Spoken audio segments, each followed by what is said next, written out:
Hello, I'm Orvin Hansen, CEO for Indian Health Council, where we are committed to empowering Native wellness. Indian Health Council knows that COVID-19, also known as coronavirus, is a big concern for the community. We are committed to standing beside you to keep our community healthy. Our executive team, with the support of our board, strive every day to address your concerns for COVID-19.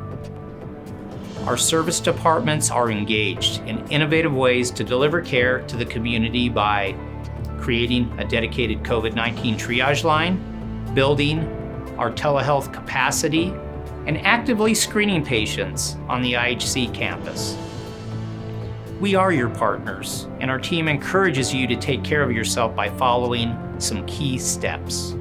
Don't forget to wash your hands for at least 20 seconds with warm water and avoid touching your eyes, nose, and mouth. Practice social distancing and maintain the 6 feet to protect yourself and your loved ones. Call your provider if you have symptoms of cough, fever, or shortness of breath. Protect yourselves and your loved ones by following the stay-at-home practice to reduce risk for exposure.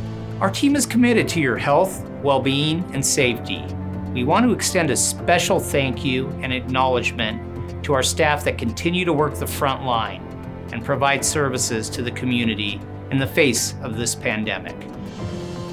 Please join Indian Health Council's commitment to ensure your wellness now and for generations to come by fighting COVID-19 together. Be sure to continue to check our website at www.indianhealth.com and our social media accounts for up-to-date information and resources.